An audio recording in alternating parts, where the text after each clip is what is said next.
All right. Welcome back to the Wheel Deal Podcast, powered by Circle B Diecast. We're gonna be on with Mark tonight. We're gonna be on with Nate. We got some of our other guys rolling. Um, hey, racing's back. We're back to Daytona. We're back to racing. The 2022 season is underway, gentlemen.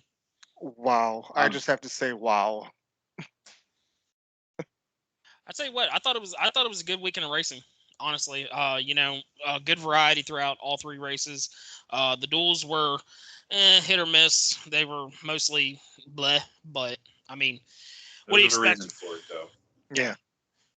So, but I mean, drivers got to try and protect their cars and stuff like that, which a lot of people thought that the Daytona 500 wouldn't be all that great because, oh, well, they're going to ride in a freight train to protect their cars. That was not the case. That did not happen. A No. lot of pushing. Didn't see that. Didn't see it in the duels, but a lot of bump drafting. A lot of ill-advised bump drafting. Yeah. A lot of bulldozing by Brad Rekakowski. Rekalowski. Brad yeah. That's a mouthful. Kozareski. Kozareski. Okay. Yeah. Yeah. Brad Wow. Kozareski. What did he wreck? Like three wrecks at least? I think he was the start of three. At least it was the Stenhouse and the 21. Yeah. I tell you what, I give Brad a little bit of. I'm not going to give him as much grief because number one, the first person that he was pushing was a rookie for one, and for two, and a teammate. Well, not really. No. It was Affiliate. a Ford. Affiliate. No, affiliate. Manufactured. 21. No, the 21's an affiliate. What brothers? That's with Penske. He's He's in not the with six. Penske anymore. He's in the 6. Oh, Jesus, mother of God. Well, there's my first mistake of the year. So, but no, I can't give him too much grief though because like I said, we're talking about a rookie and number one, number two, the dude's car was like all over the racetrack. It didn't matter who was pushing. When Truex was pushing him to get up front, he was all over the racetrack. Like it didn't matter who was. Yeah, it did not matter. Yeah, Burton was loose. He was a little squirrely the whole time. Oh yeah. I watching for about 15 laps before that, and how his car was behaving every time he got pushed. I was like, he's gonna get spun out. I knew it was gonna happen. Saw it coming. Didn't expect him to go upside down. Nope. No, I don't think so much did. for keeping him on the ground. Yeah. Can we? Well, look, I mean, we're not going to. And we talked about this before we started. We are not keeping these cars on the ground. No. Okay. And I think the proof is in the pudding. The last few times these cars have gotten upside down, they have not rolled. No. They somehow aerodynamically they're set up to come back down. And now I feel like though Burton's car, the way it started to come back over, if it would have like come back over maybe just a smidge faster, it might have actually started barrel rolling because when he came back to get back on his wheels, he hit on the right side and it almost looked like it was getting ready to start barrel rolling, but it ended up coming back down on all wheels. Well, if he hit the grass, he would have started barrel rolling. Yeah. And that's part of the problem is the grass is one of the components that causes that because the tires dig in and they roll. Every bad barrel roll we've ever seen is when the car lands on the edge in the grass and then starts to roll. In the dirt, yeah. Another thing I noticed with that wreck, did y'all see the bottom of that race car? When it was upside down? Totally flat. Dude, flat. It looked like a freaking Indy car on the bottom of it. Yep, that's the point. That's exactly 100% the reason why. Like that aerodynamically, that's the reason. It allows for airflow evenly under the car. Yeah, and I'm sorry, but IndyCar has that, and they're still flipping. IndyCar has that, and they're still flipping cars. Yeah. So now Cup has it. I suspect we're going to probably have at least one or two more get airborne as the season progresses. Yeah. Throughout the super speedways. Yeah, everyone complained about the speeds, but I was like, still good race. Going 50 miles per hour. The speeds are as low as they were when the Gen 4 car was out. The Gen 4, like early days of the Gen 4, they were only running 190 to 194 miles an hour. Yeah. So, yeah, I'm fine with it. I didn't know, like, I did not notice a difference. Yeah. Yeah. Look, the days of go as fast as possible are over. Mhm. Yeah. I mean, they don't have to go fast to be entertaining. In fact, sometimes a little bit slower speeds leads to closer racing. Look, when these cars were going 210 miles per hour at Daytona, they were in 2 and 3 car packs, separated, and 5 cars in the lead lap. Yeah. Back in the mid to late 80s. So, I mean, is that what you want? Like them to go super fast and be spread out all over the track? Or, I mean, and this comes down to the whole concept of limiting the speeds at all the other tracks. Auto Club this weekend, it's going to be another fast track, but guess what? That track used to be a snooze fest. Mm-hmm. I'm kind of excited to see how this package works out at a track like Auto Club, at a mid-length track like Auto Club, Atlanta, some of the not Pocono, but what else am I thinking? Michigan and Michigan. Thank you. That was the other track I was thinking. Yeah. Yeah. So, to your point, though, I mean, there was pack racing, especially with the pit sequences in the first 2 stages. You did get some separation of the field. I will say this: part of the reason why the duels were so boring is you had some pit strategy that worked out both times. Yep. Where Ford, and I don't know why Chevy didn't learn their friggin' lesson in the second duel when Ford pulled the wild card out and did the 2-tire stop, and why Chevy didn't adjust their plan to do that. But so Ford dominated the both duels. Not only did Ford dominate the first 2 duels, RFK took the checker on both of them. So there was that. Well, you my can biggest disappointment. You can thank Logano for throwing a bad block on that last lap. Well, I mean, it was only Fords up front. Well, I know, but if Logano didn't, the way it happened, if Logano didn't throw a bad block and knew if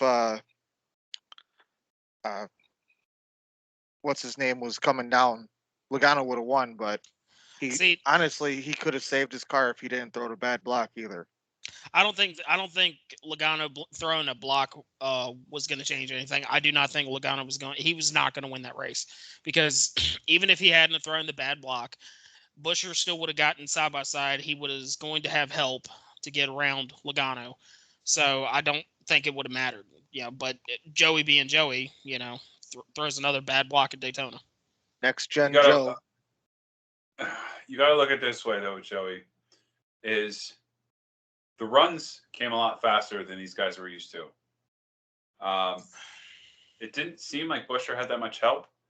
If you listen to the scanner, they weren't saying he has help, he has help. Joey probably thought he had more time. And that's a lesson learned, right? And every guy in the garage saw that block and said, oh, I can't do that.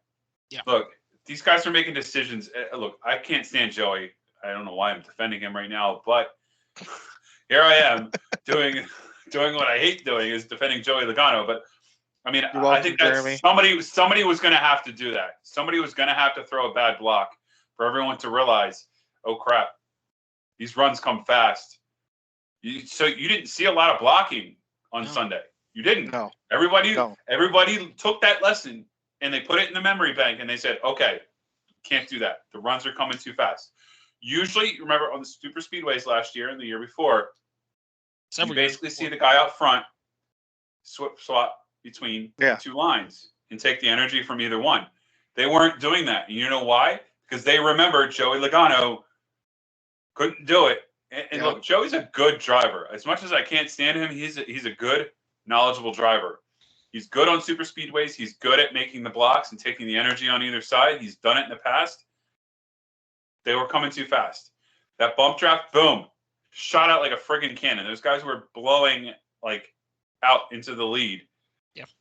As soon as, but the problem is they throw these guys out front, and I think why am I going to block this guy? He just got thrown out on an island. I got pushers behind me. He's going to come back to earth, and I'm going to go right back by him. So why throw the block? There's no point. I did notice, obviously with this this new generation car, everyone's still learning. But I did notice that you can do the pack racing like we're used to, and I noticed that you could also do the tandem racing like we didn't like back in 2010 and 2009. Not to the extent of back then, though. No. Not to that. Not to you can't keep up with it, but you can. Bumper. Well, yeah. You can you still get that bubble push that that we've had. It's a little bit different. You can lock bumpers a little bit, but eventually that push, you don't get locked in. You kind of still give them the push to go. It works far enough to get the person that you're pushing to get them forward in line a little bit, especially if you're going for the lead, but it just doesn't sustain like it used to. Yeah, it's not going to work all the way around the track, because there was at one point they were looking back to Kyle Busch's wrecked car. I can't remember who he was pushing, but he was locked on the bumper the whole backstretch. Yeah, no more slingshot engaged. Let's just put it that way. Yeah. All right, so I mean, it was a great finish. Yeah. Kudos to Cindric for the win. I mean, wow, that he's a good driver.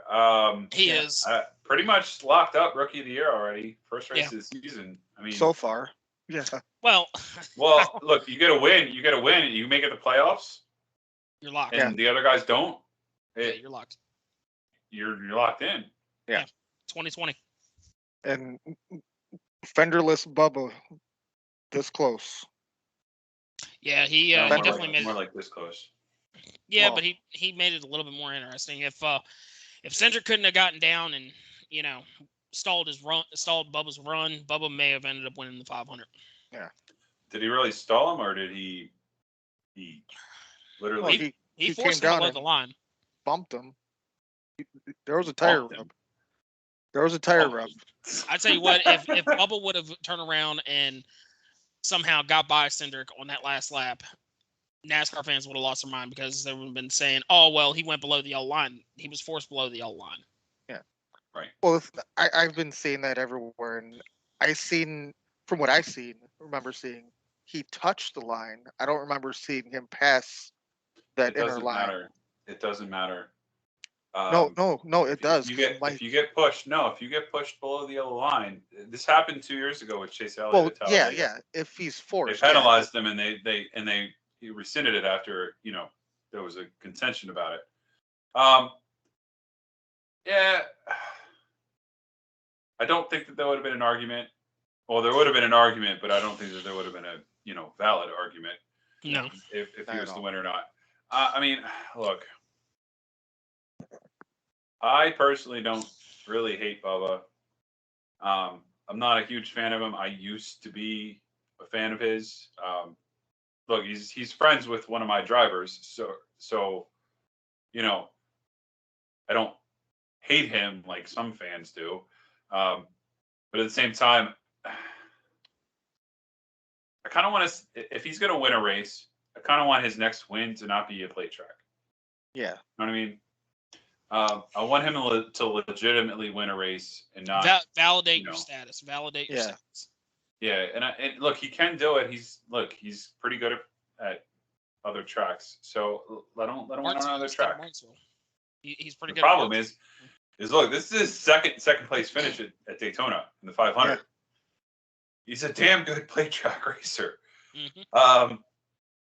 Look, he's been in the 43 his whole career. Let's face it. As much as Richard Petty is a legend and an icon, that team sucked. Yeah. Terrible. Yeah, very much. Of course, he didn't finish well. It was in a 2B tier team. Like, just okay. Let's see how it goes. Yeah. Kurt Busch still gets more wins than him for 2311, but that's besides the point. Yeah. Kurt Busch. Can we talk about this? Not a single Toyota this weekend finished the race without some sort of significant damage.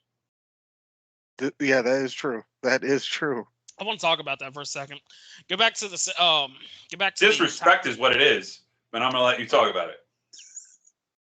So, go back to the Tyler Reddick crash where Tyler Reddick broke apart and ended up in the outside wall, and the first person that hit him was Truex. Well, Truex was able to get that car back to pit road. All right, and that should have been the old car. That would have been enough damage to park you for the day. Yeah. I give kudos to NASCAR on this car for this one reason, because you had drivers that were able to get down pit road, fix the damage, and get back out. He didn't even lose a lap, and he was still pretty competitive. I mean, yeah, he was hanging on the back of the draft, but he also knew that it was going to get wild and crazy, so he didn't want to get in there and mix it up until he had to, and ultimately didn't have the time or the momentum. But still, was able to finish 13th with a beat-up car. If you can get a top 15 finish after a damage like that, damage control at all costs. A top 15 finish with damage like that is impressive. Yeah. Kyle Busch, same way. I mean, look, he had almost the same exact damage as Truex. Probably worse almost, because they punched a hole in that nose when because he ran into the back of Burton. Denny, on the other hand, it's like, I didn't think Denny had that much damage, and then he comes down pit road, and that car is just like crab walking. And I was like, what happened? I didn't know that was Denny. I thought I think he broke an axle. Yeah. But sucks with Toyotas, and that was actually the first Daytona 500 that Denny Hamlin was not able to finish. Thank you, Brad. Wow. So. Thank you, Brad Keselowski. Can we talk a little bit about could you say there was disrespect for Toyota this weekend with team racing? Ford, Chevy didn't want to work with them really, although I saw Chase at times working with the Toyotas. He pitted with Ford wanted well, I don't know what the hell he was doing there. That whole pit sequence for him, side note, was a freaking catastrophe, because not only did he miss pitting with the Chevy guys, I don't think he intended to pit with Toyota. Then he stalled it on pit road. I get it. I get it. Especially for the Fords. Ford manufacturers, they want you to work with other Fords and stuff like that. But the Toyotas showed speed and promise. They don't have the numbers and everything like that, so they do what they can to stay in it. Chevy will work with them. Yeah. Chevy will work with them. Ford will not. Ford will not. Ford won't work with anybody. Nope. And why should they? They strategically get themselves positioned around each other fantastically. I saw several times where Kyle Larson did not work with Chase. Chase kind of didn't work with Larson, and it's just like, you guys are teammates. Yeah. Now, granted, it gets chaotic, and when you're trying to move up and you feel like your spotter's telling you, look, both of you are sort of at the tail end of, a 5-car line on the top and the bottom, and your spotter's telling you that the top line's moving, and your teammate's in the bottom line, you're not going to go with your teammate, because then you're both going to fall back. Yep. The goal really being is that take the top line and hope that your teammate follows you. But I don't know. But the Toyotas, they showed, obviously they didn't have the single car speed, but they worked really well in the draft. And, Truex showed it on Sunday. If you have the drive and you have the push to get to the front, the Toyotas, they had the drafting speed, and Truex proved it by going up there and winning both stages. He made a hell of a move on Joey Logano to win that second stage. But I do give kudos to Kyle Busch. He actually finished the Daytona 500 in the last couple years. Not without any damage, but like you said, that was a Toyota thing this time. Yeah. Well, I mean, he finished. He didn't lose an engine like 2020, I think it was, or last year. I can't remember which race it was. I think it was 2020. I think he got caught up in a wreck last year. I don't know. All right. So who was your biggest surprise finisher? Honestly, I'm gonna go with the winner. I'm gonna go with Austin Cindric. I know Cindric is a top-notch talent. He's going to be one of the forces to be reckoned with over the next couple of years. But we're talking about only his second Daytona 500. It's only his sixth race, and he ran extremely well, drafted extremely well, and he put himself in position, and he made some very nice blocks. I don't like Cindric, but I give him kudos on everything he did on that last lap to keep everybody back and win your first race, and it be the Daytona 500, the biggest race in NASCAR. Yeah. Here's mine. David Reagan finished 8th. That was another good one. I think that's Rick Ware's best finish ever. Yeah. Yeah. A little bit. That's my mad props to him.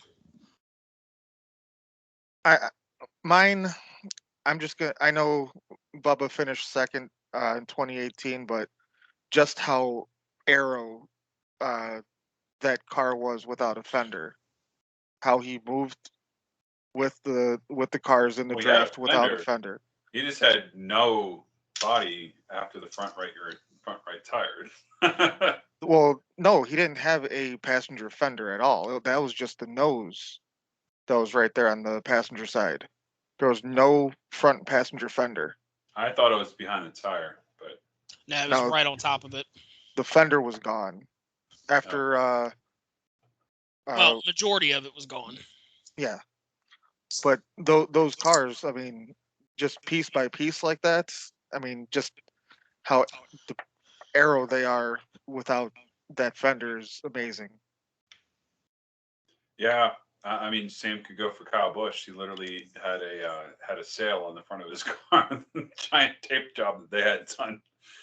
Yeah, it was a good race. I tell you what, going back to the whole Rick Ware thing, it immensely impressive. But I think this whole alliance with Stewart-Haas Racing and Ford is going to benefit them a lot because Cody Ware was showing some decent speed too. 2-car team. That's the key. We were saying all year. Yep. Why do they run 4 cars? Why don't they put their resources into 2 cars? 2 cars would be great. Magically, it's like race fans know what they're talking about for some reason. I don't know. Yeah. Mm-hmm. Rick Ware Racing is not the butt of everybody's joke anymore because, Now we got to find who's going to be the butt of our jokes because Rick Ware Racing might actually be not good, but not terrible now.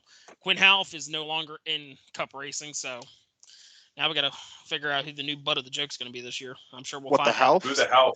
Who the Half is going to be the butt of our joke this year is the problem. I'll cheers to that one. Oh my God, jeez. Yeah. So look, I think the butt of our jokes is going to have to be Joey Logano because it's just by default. It's easy. Yeah. Nobody likes him, so. No one likes him. No one likes him. Squinty-eyed. Yeah. Oh, squints donkey looking ass. Although now, hold on. Now I do listen to another podcast, and I do agree. Well, I just listened to it. My loyalty is here. Okay, my loyalty is here. I'm muting you. Go ahead. No. But no. Where do you think we got all our information from? Exactly. But I do agree with Corey LaJoie. He needs to drop the Y since he's past 30. Next gen Joe needs to start up. No. He didn't win anything this weekend. If he went on to sweep 3 races, okay. But no. Still doing the same dumb Joey Logano stuff that we all know and love. Well, yeah, if he does the stupid stuff, he's gonna be Joey. But I don't know. For me, it's always gonna be Squints. So Sliced bread. it's a bad part Stale of the bread. He was stale bread on Thursday. All right.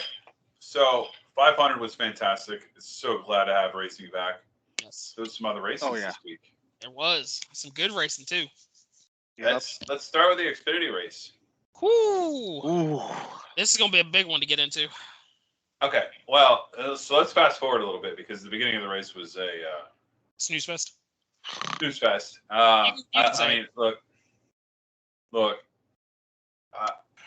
I'll honestly say I kind of tuned out for about 30 laps. That's me on a Saturday trying to eat dinner. First of all, I complained last year that they started the Xfinity race at, what was it, 4? Mm-hmm. Yeah. And I was like, this is during dinner time. This is stupid. Why can't we just have this race at night?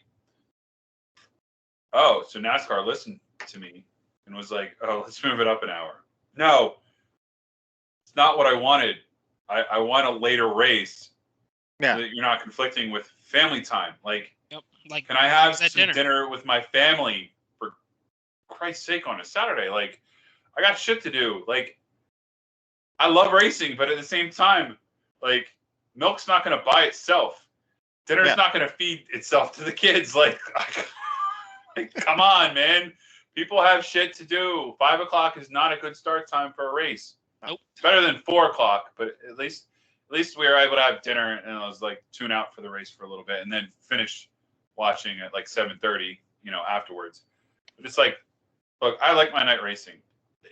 I have to look at the schedule. I hope NASCAR isn't doing what they did last year with Xfinity, where they had a lot of late afternoon starts on Saturday, where the race transitioned into night, but wasn't an overall night race. Because I love trucks, man. 7:30, 8 o'clock every Friday. Done. Easy. I can set the race to record at 8 o'clock, put the kids to bed, watch the race on delay. Hope to God you guys don't spoil it for me. And it's a great night. Why can't NASCAR do this? Sorry. I mute you. I knew you were going to spoil it for me. Well, of course. All right, so let's car. fast forward the race.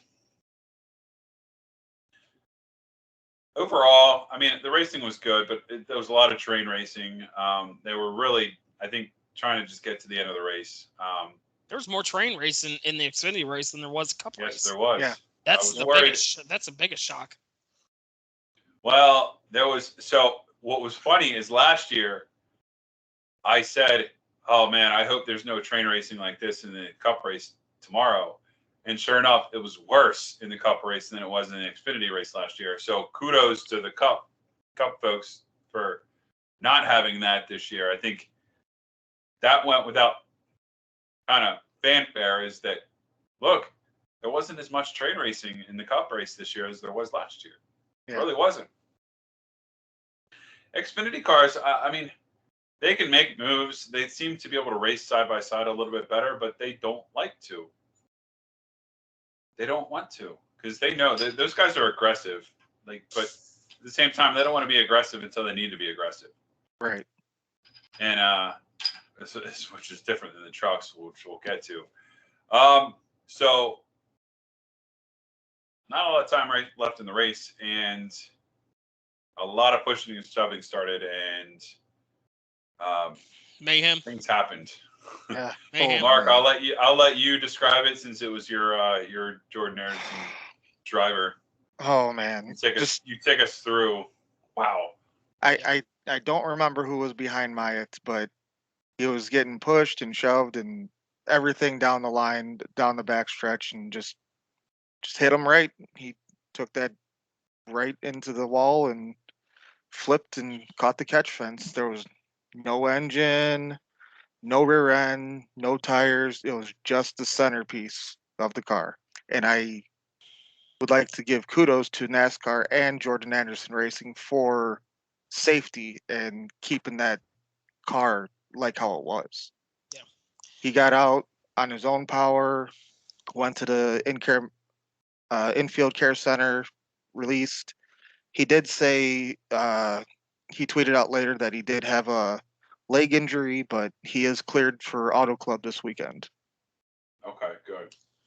Yeah, it was. I figured he would be, but yeah, that wreck on that backstretch.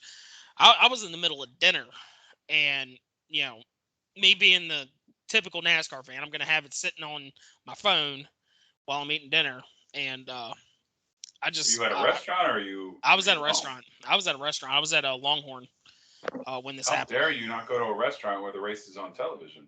Well, there was, but we were so far away from it, I could hardly see it. So I had to have my phone. And I just remember I looked down and I see the next thing I know, I see Jordan Anderson's car going up in the air, or Mike Snyder going up in the air. And I'm like, oh, shit. And I ended up saying shit in front of my my mother-in-law, which that was fun. So, but I tell you what, kudos to NASCAR, man. The fact that car stayed intact, the fact that the catch fence did its job, the car did its job, and Myatt Snyder was able to walk away from that was absolutely incredible. How about the engine getting thrown from the car, catching on fire, and was a literal fireball rolling into the infield? I think someone hit it too. I can't remember who was behind him. Yeah, that's what ended up catching on fire, was the fact that somebody behind Snyder ended up hitting the damn thing and caused it to go up in a ball of flames. By the way, the track crews had the catch fence repaired by 1:30 in the morning. Yeah, and that was only 4 or 5 hours time frame. Yeah, there you go. There it is. Yeah, I'll tell you what, just kudos to NASCAR. I paused the video. And took that picture on my TV. So I was just like, wow, I gotta show that. A piece of the suspension did hit Michael Jordan's RV. It landed in the grill. Said, I wanna be with the GOAT, man. Come on. How about the fact that wreck happened literally right in front of Michael Jordan and Bubba Wallace? Yeah. Literally, the car hit the fence right in front of their hauler, or their bus. Like, oh my gosh. Yeah. Crazy. I'm not going to one up you, Nate, but I had the same problem. My facial reaction and body jerk reaction of like sheer terror because of the accident was like, my daughter literally looked at me. My 10-year-old was like, "Did you just have a seizure?" Like, what? Because I was like, oh, like, and I was like shaking, like, and I probably said some sort of obscenity, but I don't remember. But she was like, "Are you okay? Like, do you need a doctor?" I was like, "No, I'm good." And I was like, she's like watching a video game, and I'm like, "TV, how do you? This is what I'm reacting to, child. Like, you're watching a video game. I'm watching a man like literally have his car sawed in half. Like, come on, seriously, absolutely crazy." And the thing of it is, the sad part of it is all of that overshadowed who actually won the race. Yeah, nobody's actually remembering who won the race. Just that Mike Snyder's car got demolished. There was some other Austin that won the race that drives for RCR. Some RCR car. The better Austin. No. Will the real Austin from RCR please stand up? Please Austin Dillon, you stand up. Nah, congrats to Austin Hill though. That was a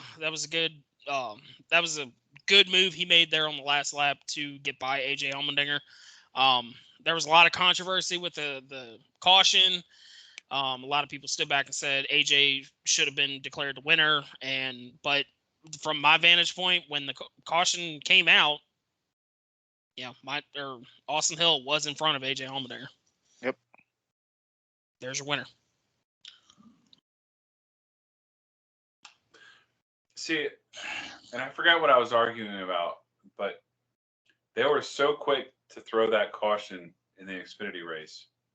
You mean the truck race? And Was it in the truck race? They were quick to throw the caution so they could try and have a green flag finish in the truck race, and then it wasn't as fast. It wasn't as fast in the Xfinity race, which is what the people had an issue with, in them saying that AJ got screwed by NASCAR. Yeah. Okay. That's what I was like, I know I argued about that this weekend at some point. I couldn't remember. All right. So the Better Austin won Saturday, and then trucks. Can we talk about loving Daytona? I tell you what, I thought it was cool that they had Love sponsorship on that car or on that truck for Front Row Motorsports, and same result as Michael McDowell 1 year ago. Just a different number. It was number 38 instead of number 34. But, still cool nonetheless, and good for Zane Smith to pick up that first win. Yep. Other than that, I mean, that race ended up being kind of a wreck fest because, but what trucks race isn't? Like, at some point, there's going to be 3 or 4 crazy, aggressive, overdriving it wrecks. Trucks will do exactly. Kids. Yep. And kudos to these kids for being aggressive, but I mean, guys, take care of your equipment. Seriously. Yeah. That's the problem. They don't have enough respect for their equipment. We're talking about a bunch of young kids. And the only thing I have to say about the truck series, we got screwed out of a back-to-back runner-up finish from Jordan Anderson. I think the rules need to get changed. The provisionals need to go away. He was faster than the 32nd qualifying truck, and yet he did not qualify, or whatever it was. I don't know. Shouldn't he have had the owner's points though? No, he didn't have enough owner's points with 32nd to 35th, because there was 36 trucks. Because 32nd to 35th was in on owner's points, and then was it Johnny Sauter was the last place truck, and he got in because of a past championship, I believe. Well, that's been around since the Stone Age, so I mean, call it what you will. I mean, that championship provisional has come in handy a lot of times. Ask Darrell Waltrip. I understand the champion won, but the owner's points stuff needs to go away. Well, it's better than the charter system. Well, yeah. Yeah, but that's a story for another day. So, no, all around good racing this weekend, Oh, yeah. All 3 races had probably winners that you wouldn't expect. Austin Cindric, I don't think anybody really picked him to win the race. Austin Hill, I don't think anybody really picked him to win the race. And maybe Zane Smith, but Zane Smith's never really been a super speedway guy. So that kind of was a bit of a surprise as well. Zane Smith is more of a short track guy, if I had to guess. Yeah, he's more of a mid to short track guy. Yeah. Sure. All right, so we're gonna try. Well, first, let's do this. Paint scheme of the week from last week. I'll go first. Don't worry, I'm not picking Kaz Grala, so you guys. I'm not taking Kaz either. I do like. Well, Mark, why don't you take the softball then? Let's give Mark the softball. Yeah, I'm gonna take Kaz Grala. I think that the Pit Viper car was really, really nice looking, really good looking. It very popped colorful. Under the lights. It was very colorful, yes, but it really popped under the lights with all the it was very vibrant. Metallic flake in it and everything. It was a good one. I'm not gonna lie, it was definitely a good one. I'm actually gonna go with Corey LaJoie's Built Bar car. I thought the color scheme, everything with it, it was just an absolute gem on the racetrack. I think I got a picture of it here.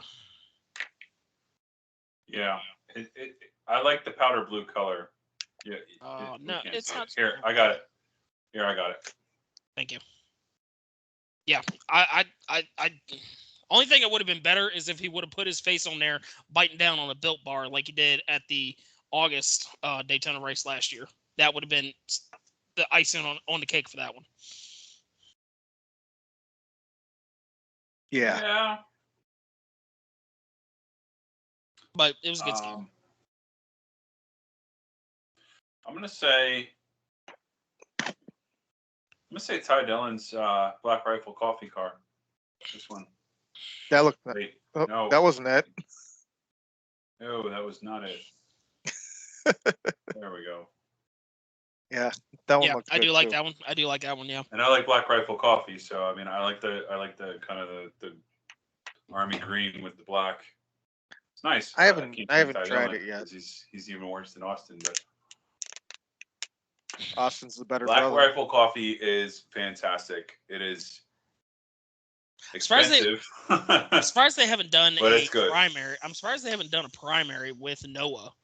Like all of the ones with the Black Rifle coffee on the side, but why not do one Right. with it on the hood for one race? Yeah, probably 'cause Somebody that's actually going to get you in victory lane. Well, Yeah. think about it like this: is Bass Pro probably bought the hood for 26 races, and can't really do anything after that. Yeah. The best you can hope for is getting an associate sponsor on the side. Yeah.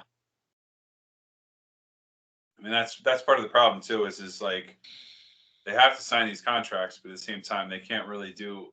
Like Napa's not going to give any wiggle room for Chase, right? When it's a Napa scheme, they're not going to collab on anything. We used to be able to do, primaries like Lowe's, on even with Jimmy Johnson, as locked in as he was with Lowe's, they'd still allow for Lowe's on the front, and then something else on the back, like Cobalt tools and stuff like that. Yeah. Well, Cobalt's owned by Lowe's, but Yeah. Maybe Jimmy's a bad example, but Jeff Gordon was notorious for that. Like he would have two sponsors on the car all the time. Like where you have, Pepsi on the front and Star Wars on the back. Kevin Harvick's had it too. Kevin Harvick had a couple Busch Light schemes or Mobil 1 schemes that would it was actually a cool concept. It would blend into the secondary sponsor on the back. So if it was Busch Light, it blended into a Mobil 1, and then vice versa. If it was a Mobil 1 car, it blended into a Busch Light scheme on the back. I thought it was pretty cool. Yeah, I wish they would do it more. Look, some sponsors, they just want the whole car, and they're probably paying a ton of money to get the entire sponsorship on the car. So they're not going to say, can we borrow a little? No, I'm giving you $8 million, $10 million a year. No, you can't. And I'm giving you enough money to say that I can't. No, we're not doing that. Right. It is what it is. All right. Hey, where'd you go? Yep. Sorry. Just doing something real quick. There we go. I don't want to know. There All right.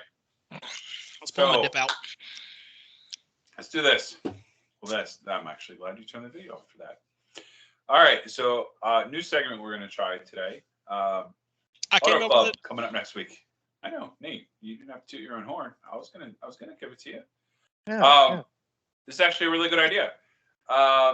We're gonna reminisce a little bit with Auto Club coming up next week. We'll kind of transition this into picks for the race. But let's do favorite memory from the next race. And, all right, Nate, since this was your idea, go for it. All right, so yeah, I'll kick it off in memory lane with the 2001 Auto Club race, which it was just known as California back then. Jeff Gordon and Rusty Wallace dominated the race for the majority of it. You had guys like Dale Earnhardt Jr. and Kevin Harvick have a bit of play into it, as well as I think Kurt Busch maybe had a little bit of play into it. But anyways, like I said, Jeff Gordon dominated the late stages. Rusty Wallace was able to get by him. The significance with this race and the reason why I picked it was because of the significance with the date. This actually ended up being the weekend of the birthday of the late Dale Earnhardt.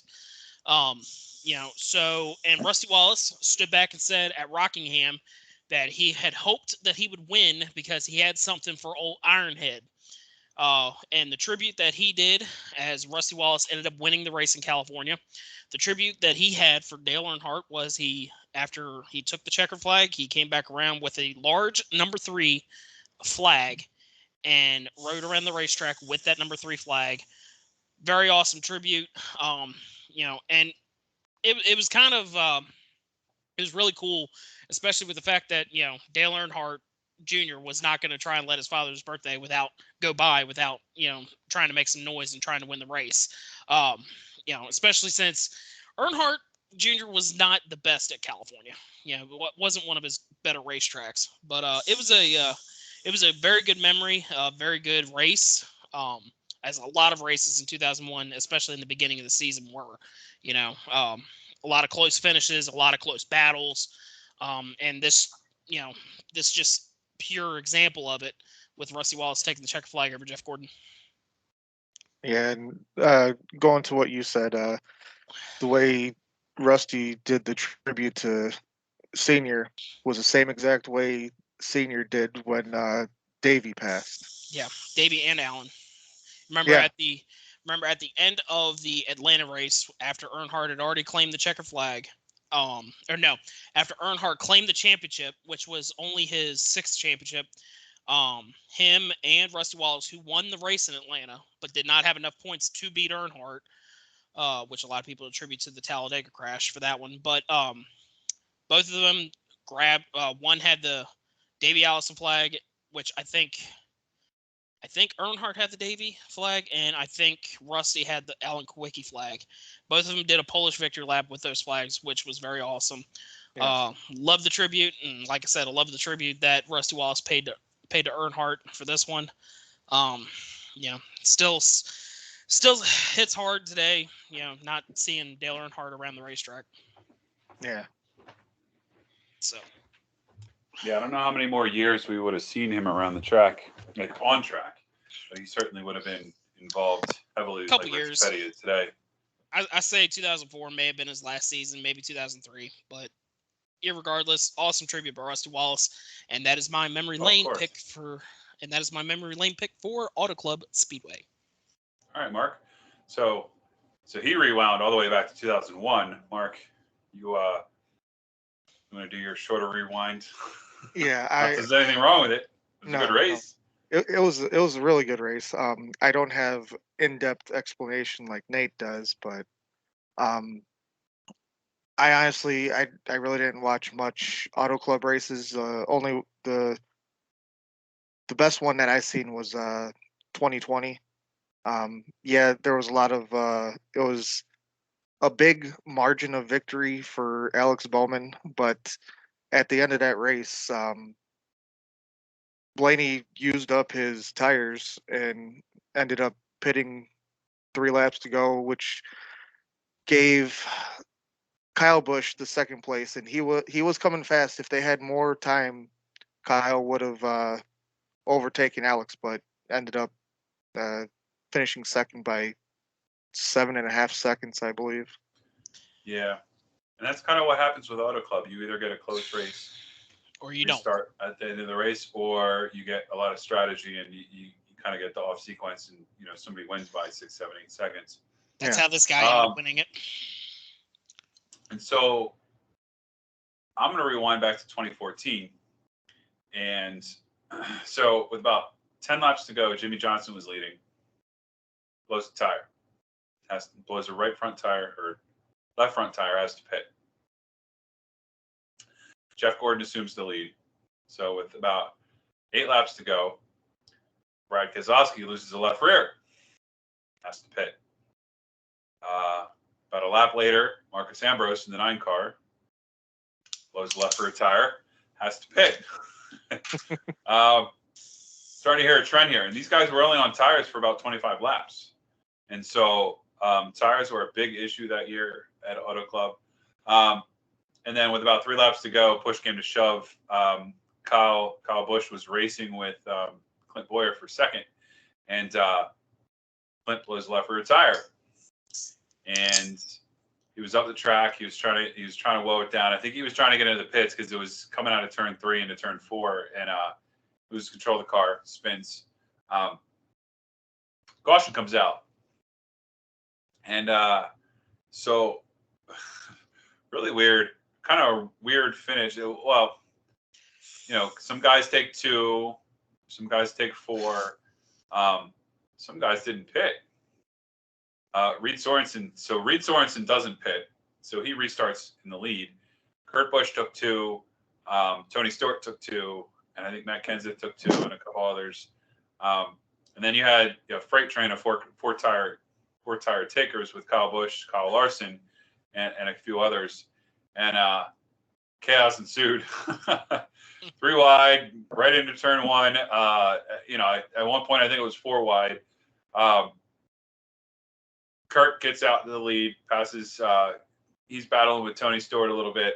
Reed Sorensen obviously was on no tires, so he just fell back.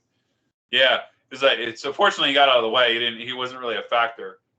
So I think Kyle started 6th, and Kyle Busch started 6th. Kyle Larson started 9th, and both of them made their way to the front with some crazy ass video game moves. Kyle Larson, rookie year, by the way. I think it was only his 2nd or 3rd race of his career, like NASCAR career or Cup Series career. Something like that, yeah.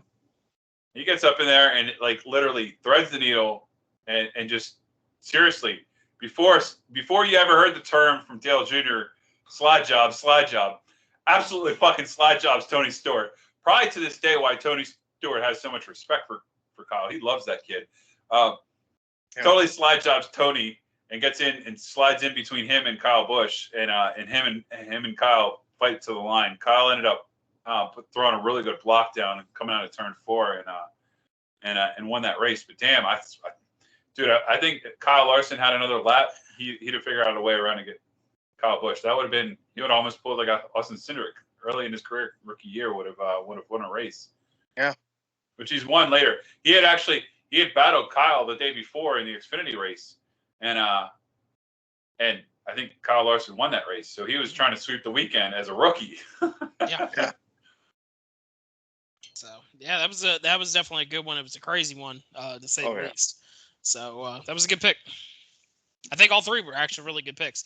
That 2021, I was actually cheering for Ryan Blaney for the sole reason that he had the Kobe Bryant tribute on that car. I wanted to see that car in Victory Lane.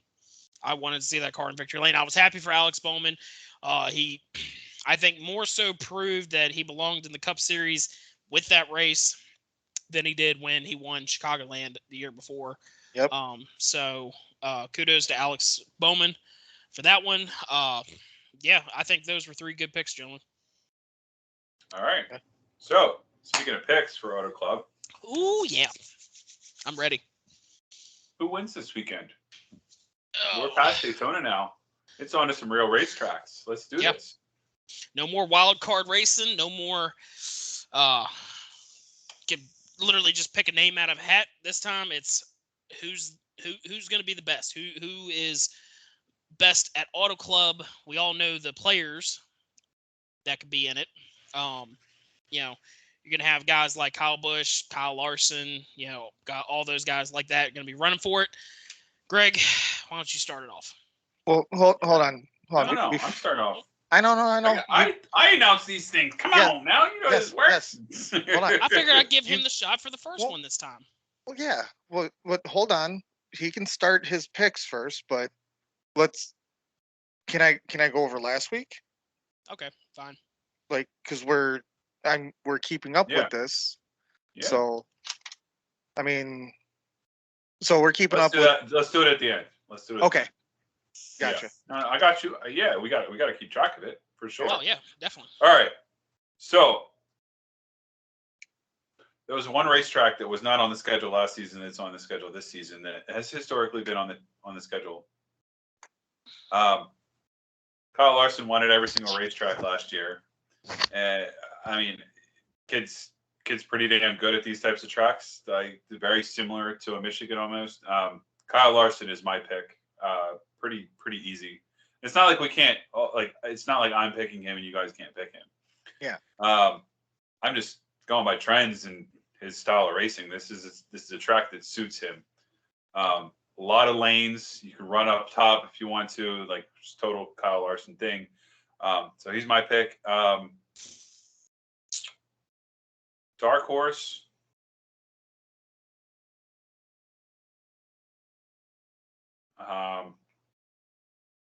Tyler Reddick. Somehow I knew you were going to do that. All right. All Go right. ahead, Nate. All right, so I pretty much hit the nail on the head with my pick last week.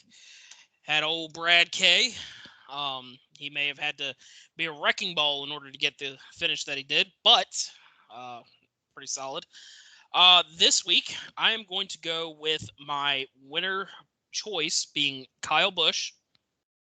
I think it's going to be a Kyle. I think it's going to be a Kyle and Kyle show again for California this week.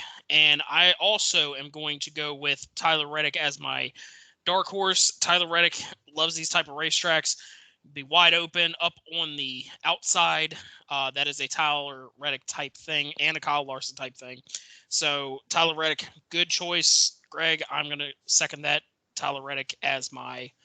I also feel like he needs a little bit of a bounce back because he had mechanical issues at Daytona. He had mechanical issues. He was running well at both races. It's like come on, RCR. Somehow it can't happen 3 times. It can't happen 3 times, Yeah, although it is exactly. RCR. You sit back and you're like, come on, RCR. You guys were the main players in helping with the development and the testing and everything like that with this new car. Come on, get your shit together. You know, you got a badass driver in Tyler Reddick that can win races. Get him up there. All right, Mark. I wish I could jump through the screen, Nate. I really do. Oh, I'm sorry. Did I not give enough love to your Austin Dillon buddy there? No, it's because you took my picks and you took Josh's picks. Sorry. So me and Josh are gonna be the same as Nate. Kyle Busch and Reddick as a dark horse. Talked with Dan. Not He's going to be with Greg on the winner with Larson, and Bell is going to be his dark horse. That's a solid one. Jeremy is going to go with Blaney as his winner, and Austin Dillon as his dark horse. So Blaney unfinished business. Yeah, I do like that Blaney pick. John is going to go with Larson as well, and he has Harvick as a dark horse. And then we round up with Aaron. He also has Larson as his winner. But he has... oh, my gosh. Yeah. He's going to wreck out in the first 5 laps. And it's But he also has Hamlin as his dark horse. Oh, no. I disallow that. That's not a dark horse pick. We need to put some guardrails around that. Yeah. Yeah. Not only that, what constitutes a dark horse? Would it be somebody who thinks other drivers are hack? Hasn't. Well. No, there's got to be some sort of like criteria. Like, I mean, here's the. They're not top 10 in points. They're either not top 10 in points or they haven't won in the last 20 races or something like that. I don't know. Here's one that I can say that I'm not terribly against his dark horse pick, and that's only for the reason of Hamlin does not have a win there, and second, he doesn't run all that well there. He had one really good run there in 2013, and he ended up breaking his back in that race. Yeah. So, I can't say that it's a terrible dark horse pick, but yeah, it's like you said. You know, we need to establish some ground rules as far as these picks go. If you were in the Final Four last year, you're not a dark horse. Exactly. So to explain how we're going to do this for you viewers, between the 2 picks, I'm going to take the points of the highest, or the highest finisher. So even though if your winner, the person you pick to win doesn't win, and your dark horse finishes ahead of him, I'm going to put your dark horse points in. So I would just add them both up. Because it'd be too complicated for Mark's smallish brain. No, it won't be too complicated for my smallish brain. I'm just kidding, Mark. I love you. I mean, I can do that, but I would have to re-enter the points from last week. Well, see what they come out to. Whichever one makes me higher. So still not going to top me. Sorry, bud. So, to recap last week, actually might. Jeremy had Kyle Busch as his winner and Kurt Busch as his dark horse. Dan had Chase as his winner, Ty Dillon as his dark horse. Nate, you said Byron as the winner, and then Brad K as dark horse. Yeah, don't change the points. Greg, exactly. you said Blaney, and you had Reddick as your dark horse. Okay, we're good. My point exactly. I had Austin Dillon as my winner, and I had Kurt Busch as my dark horse. Did Austin run? Did he actually run the race? I didn't see him the whole time. I know. He went a couple laps down. He went a couple laps down. He was not a factor at all in that race. That actually shocked me. Yeah, he got caught up in that first. He got caught up in that first wreck with Harrison Burton. Yeah, I think so. He got damaged from that. Never recovered. So then John had Blaney as his winner and Haley as his dark horse. Josh had Blaney and Eric Jones as his dark horse, and then Aaron had Byron and then Bowman as his dark horse. All right, so here's my money line bet. Over under on number of tires lost this week. No, under. I'm gonna go under this week. All right, well, I didn't say what under what. Oh. Well, what's the over under 3? I'm gonna go over. I'm gonna go even. Tires lost includes wheels coming off the bus, like Casgrala style, broken wheel, or tire going down. Oh well, now you say that, I'm gonna go over. All right. Well, I'm gonna since I added the tire going down, I'm gonna say 4 is your over under. Over. All right. Yeah, I'm gonna say over as well. After last week and the amount of issues that we had with the wheel, I think we had a couple issues at the Clash as well. So I think with the issues that we're starting to see with the wheels and the tires and everything like that, I think it's safe to say it's probably going to be over. Yeah. All right. So here's my second over under. Irregardless of tires, mechanical issue failures causing a DNF. 4. Mechanical issues as like what happened with Reddick? Car has to retire because something broke on it. Okay. Tie rod. Under. Axle. I'm gonna go under on that one. I think this race will everything. I think with this race, the mechanical issues, I don't think we're gonna see too much of it. Maybe something like another super speedway or a short track. I think a racetrack like Auto Club. I don't know if that puts too much pressure on the mechanical bouncy issues. Though. Yeah, it is bouncy. Track. Yeah, I'm still gonna say under. I'll go even. When's the last time they repaved? I don't think they had to repave it. Auto Club, have they? Okay. The track opened it. The first race was 97. Okay. I don't think they had to repave at some point. I don't think they had to repave. All right. But I'm gonna go. All right. Well. Okay. Even I'm gonna go under. I feel like NASCAR's. I feel like we've had a bad sample size over the first 2 kind of exhibition / first season race. I think Daytona is a load on the cars. They're running it a lot more during the week. There has not been a repave at Auto Club. Twins. Okay. So between like qualifying, Twins, 500, it's a grueling race. It's a grueling week on these cars. Yep. And then obviously the Coliseum, you're running a quarter-mile track. Yeah. Plus, a lot of those guys are running cars that were used during testing. So, those cars were used. Auto Club, probably going to be more of a brand new car coming this time around. So, I have a feeling mechanical issues not going to be as much of an issue this week. Yeah. Yeah. I think it's going to be more. It's just going to be more tire wear. The track is abrasive. It's basically the next Atlanta right now because there has not been a repave at all. Now, when I say tires going down, I mean, I know we all took over, and I'm saying if you spin and blow a tire, that doesn't count. No. Blow a tire driving straight in a line? Yeah. It has to be caused by a tire malfunction. Right. Okay. Can we talk about, and the reason why I brought that up is I want to talk about this before we finish up tonight.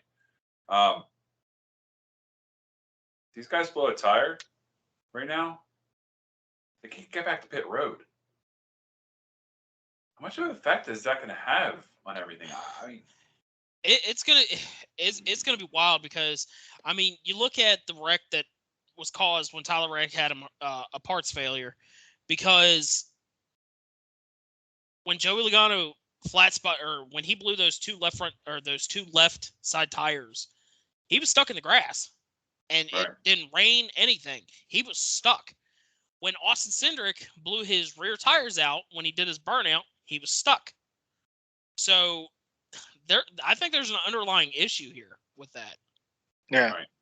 So I don't know why I didn't test this, but okay.